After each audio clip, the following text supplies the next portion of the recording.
Les 27 et 28 mars dernier a eu lieu le séminaire de validation des plans d'action sectoriels de la stratégie nationale d'exportation et opérationnalisation des commissions du Conseil national des exportations. De quoi s'agit-il? On en parle maintenant dans ce reportage.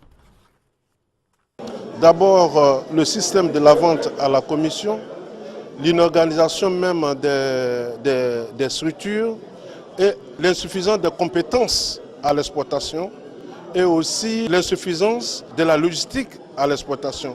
Autant de difficultés auxquelles sont confrontés les exportateurs de produits made in Côte d'Ivoire vers les pays d'Afrique et d'Europe.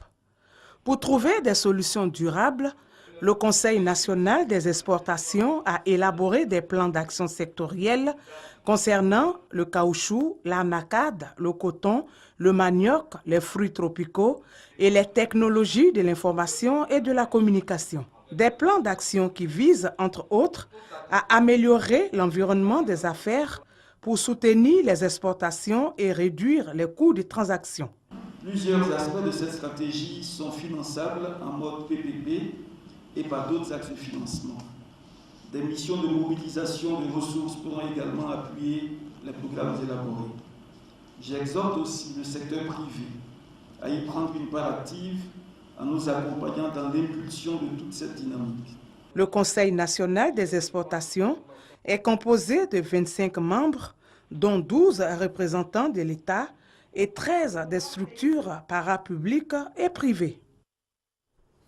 Nous sommes en plateau avec le secrétaire général du Conseil national des exportations, M. Serge Martial Bombo. Bonjour, M. Bombo. Bonjour, M. Hamzi Diaby. Alors, qu'est-ce que c'est que le Conseil national des exportations? Je voudrais, avec votre permission, commencer cette interview au nom de M. Souleymane Diarra-Souba, ministre du Commerce, de l'Artisanat et de la Promotion des PME, qui est le président du bureau exécutif du Conseil national des exportations, remercier le directeur général de la RTI et ses collaborateurs pour l'opportunité qui nous est donnée de parler du Conseil national des exportations. De quoi s'agit-il? De quoi s'agit-il? Quel est son rôle, ses missions? D'accord. Le Conseil national des exportations est un organe consultatif qui est sous l'autorité du ministère en charge du commerce. Il a pour mission la mise en œuvre, le suivi de la mise en œuvre de la stratégie nationale d'exportation et de pouvoir répercuter au niveau de l'État toute problématique liée au commerce international sur les marchés régionaux, sous-régionaux et internationaux. Les missions réelles sont d'accroître le potentiel à l'exportation et surtout diversifier le potentiel marché de la Côte d'Ivoire. Il s'agit aussi de mettre en place tout un système de soutien logistique qu'on appelle les fonctions transversales pour accompagner l'ensemble des fonctions sectorielles dont nous avons la charge. Voilà de façon globale, résumé, le Conseil. Est-ce qu'il n'existe pas déjà une structure chargée de faire tout cela? Quelle est la différence, par exemple, entre le Conseil national des exportations et l'APEXI? Je crois qu'il faut partir même de la politique générale du commerce extérieur de la Côte d'Ivoire. Elle se situe à 3 niveaux. Un niveau institutionnel, un niveau de coordination et de suivi-évaluation et un niveau de mise en œuvre. Au niveau institutionnel se trouve la Direction générale du commerce extérieur et toutes ses directions. Au niveau de la coordination et du suivi-évaluation, il s'agit de suivre ce que veut mettre en œuvre et de coordonner cette activité. C'est là où se trouve le Conseil national des exportations qui a pour mission de suivi de la mise en œuvre de la stratégie nationale qui est le bréviaire de base du commerce extérieur de la Côte d'Ivoire. Ensuite, maintenant, vient justement l'agence de promotion dont vous avez parlé, dont le rôle est de mettre en œuvre et d'accompagner les acteurs sur l'ouverture des marchés, sur les marchés de destination nouvelles ou sur un certain nombre de potentiels à l'exportation. L'APEXI et le CNE travaillent donc ensemble, ne se marchent pas dessus? Bien au contraire, l'APEXI est un des outils prioritaires du Conseil national des exportations et de la stratégie nationale d'exportation dans sa mise en œuvre. Ils sont au nombre de 10 ou de 15, donc ils sont spécifiques aux missions qui leur sont préservées. Si nous prenons par exemple le réseau national d'information commerciale, il alimente le Conseil national en information pour permettre la bonne mise en œuvre relativement à des informations marché. L'APEXI accompagne justement tout le potentiel des filières prioritaires que nous avons en portefeuille pour leur permettre de mieux accéder aux foires et salons, aux salons spécialisés, à des missions de prospection, etc., etc. Voilà, ce sont des outils. Nous avons aussi les conseillers du commerce extérieur qui, par leur potentiel, sont des VRP pour la stratégie nationale et accompagnent le conseil. Nous avons les conseillers commerciaux en ambassade qui sont aussi le relais institutionnel et commercial de la stratégie sur les marchés extérieurs. Alors, qu'est-ce que c'est cette stratégie? La stratégie nationale d'exportation, c'est quoi? C'est quoi ses objectifs aussi? Écoutez, la stratégie nationale d'exportation a pour objectif principal d'accroître justement le potentiel de marché extérieur de la Côte d'Ivoire. En un mot, de faire en sorte que la balance commerciale de la Côte d'Ivoire demeure excédentaire. C'est une stratégie, un document. Oui. Et qu'il faut que ce document, toutes les recommandations soient mises en œuvre. Écoutez, le document a plusieurs phasages. Il a eu un phasage d'élaboration au départ, ensuite un phasage de validation et maintenant un phasage de mise en œuvre. Mais ce phasage de mise en œuvre nécessite une implication directe des acteurs. C'est ce que nous avons fait les 27 et 28 mars dernier à l'hôtel Ivotel, justement, avec les différentes commissions. En fait, nous avons choisi 5 commissions agro-industrielles, puisque c'était cela la chose. Il s'agissait de les amener à concourir et à être présents dans la vision du chef de l'État qui est d'aller à l'émergence en 2020. Aujourd'hui, nous avons les résultats de cette validation. Nous avons des plans d'action en bonne et due forme. Nous avons ces plans d'action chiffrés et en activité. Maintenant, il nous faudra rechercher les financements nécessaires pour sa mise en œuvre. Et quel est le portefeuille de secteurs concernés par cette stratégie? Et pourquoi cela, précisément? Écoutez, dans la mission qui nous est donnée, nous avons 6 secteurs prioritaires qui sont l'anacarde, le caoutchouc et plastique, le manioc et dérivé, le coton, le textile et l'habillement, les fruits tropicaux et les TIC. À la demande de l'État, le café cacao, qui est notre mamelle économique, nous a été rajouté et nous avons pensé à la pérennisation de l'outil stratégie. Donc nous avons créé aussi une commission autres produits d'exportation. Nous sommes focalisés sur ces 4 premiers pour lancer la machine, pour aller dans le sens de ce que le gouvernement demande à travers son programme national de développement, dont la stratégie nationale fait partie du 5e pilier de cette stratégie, de ce programme national de développement. Donc, au niveau de ces 5 filières qui ont des produits diversifiés, il s'agit pour nous d'aller à la transformation. Donc, c'est ce sur quoi nous avons planché, ce sur quoi nous avons eu un certain nombre d'activités et d'orientation des acteurs, ce sur quoi maintenant nous avons une feuille de route des acteurs pour mobiliser un certain nombre de ressources financières pour les accompagner à mieux réussir ce challenge. Et en quoi la SNE peut soutenir concrètement la croissance du pays dans son objectif d'aller à l'émergence? Écoutez, la stratégie part depuis le potentiel de production agricole jusqu'au marché. Donc vous voyez qu'il y a un potentiel de création d'emplois à tous les niveaux de la chaîne de valeur, des chaînes de valeur qui existent, que ce soit au niveau production agricole, que ce soit au niveau logistique, que ce soit au niveau du financement, que ce soit au niveau de l'accompagnement. Tous ces éléments-là créent des emplois qui permettront justement à notre jeunesse, au genre, à tous ces éléments-là de bénéficier et d'accéder à la croissance. Qu'est-ce qui est fait aujourd'hui pour améliorer le secteur des exportations? Écoutez, il y a un certain nombre de programmes qui existent, des programmes dits bailleurs.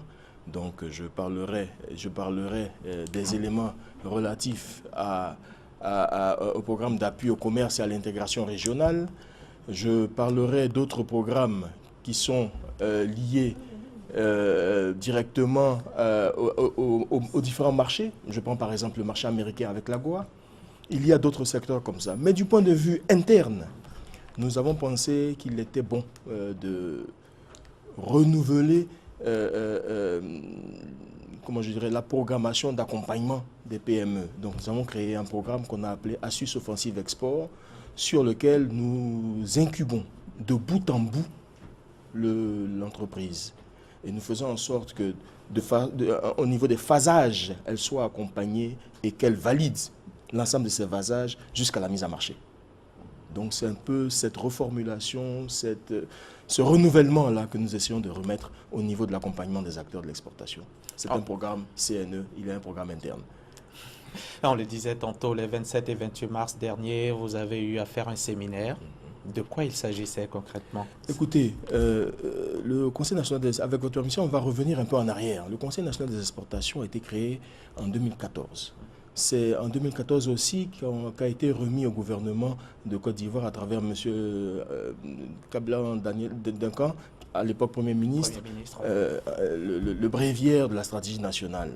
C'est en 2015 que le secrétariat général a été mis en place et que la première réunion plénière a eu lieu.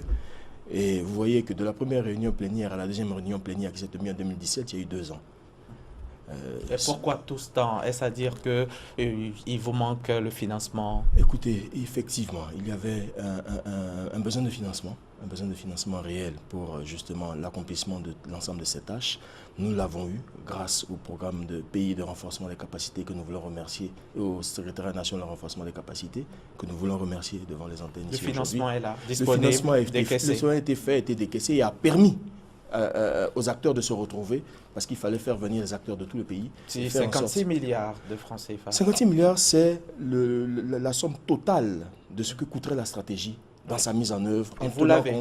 Non, nous avons eu de financement pour organiser le séminaire de validation qui nous permet maintenant d'aller chercher les 56 milliards. Et où? Écoutez, on va essayer par tous les canaux. Notre ministre est, je pense, un grand financier et nous aiderait à la tâche. Mais nous comptons organiser d'ici courant 2017 une table ronde des bailleurs à Abidjan qui rassemblera l'ensemble justement des personnes préoccupées par la stratégie nationale et qui permettrait de lever des financements. Et le rôle de l'État justement dans ce financement? C'est d'accompagner le Conseil national des exportations dans le financement. Dans le financement, en mettant justement les ressources adéquates qui lui permettraient justement de pouvoir établir et réaliser ses missions. Et quelles sont les stratégies fonctionnelles prioritaires pour atteindre le but, l'environnement des affaires pour les entreprises ici? Écoutez, je pense qu'au niveau prioritaire, c'est tout un ensemble de choses qui se font déjà avec la CGECI, le patronat, le comité de concertation État, secteur privé et le CPC. Pour notre part, nous essayons effectivement d'accompagner nos acteurs dans certains éléments. Nous avons pensé, avec le programme d'investissement public, proposer 3 projets qui ont été pris, à savoir regrouper les acteurs de l'exportation en un seul lieu, avec la création de la maison des exportations. D'un autre côté, nous savons que nos commodités sont éparses sur l'ensemble du territoire. Ce que nous avons voulu mettre en place et que nous avons proposé au programme d'investissement public, c'est la création de 8 silos spécialisés aux frontières terrestres de la Côte d'Ivoire. Et enfin, en allant directement vers les acteurs, nous avons proposé un fonds d'appui aux exportations qui comprend 3 phasages. Un fonds de garantie des exportations pour permettre l'accès au financement bancaire, la mise en place d'une assurance crédit à l'exportation pour la sécurisation des marchandises vers les marchés extérieurs et maintenant un fonds d'assistance aux exportateurs pour les accompagner sur les marchés émergents. Dites-nous, en quoi on peut considérer les membres du CNE, du Conseil national des exportations, comme un trait d'union entre le secteur public et le secteur privé? Écoutez, je pense que c'est un élément, je crois que nous faisons du PPP, du partenariat public-privé au sein du Conseil national des exportations. De ce point de vue-là, à l'intérieur du Conseil national se retrouvent, comme je vous l'ai dit tantôt, 12 représentants de l'État, partant de la présidence de la République, des différents ministères représentés, et 13 représentants des structures parapubliques et privées. Mais au niveau des commissions, les présidents des commissions sont les représentants des acteurs eux-mêmes. Si nous prenons le café cacao, c'est le conseil du café cacao qui est à la tête de cette commission. Si nous prenons la commission Anacarde, c'est le conseil coton Anacarde qui en est à la tête. Si nous prenons les fruits tropicaux, c'est l'organisation de commercialisation locale, l'organisation de commercialisation fruits. Concernant les TIC? C'est le GOTIC, le groupement des opérateurs des TIC de Côte d'Ivoire, qui en est à la tête. Nous avons pris un ensemble de partenaires qui sont les acteurs directs sur le terrain de ces filières-là. D'accord. Avant de terminer, M. Bombo, je vais vous demander une question. Pourquoi un Conseil national des exportations, d'accord? Pourquoi pas un Conseil national des importations? Écoutez, je crois que dans tout pays, l'élément est d'avoir une balance commerciale excédentaire. C'est de faire en sorte d'avoir le maximum de devises et de faire en sorte de commercer au mieux. Les importations sont le phénomène inverse. Donc, nous dépensons pour acheter des biens que nous consommons ou que nous transformons.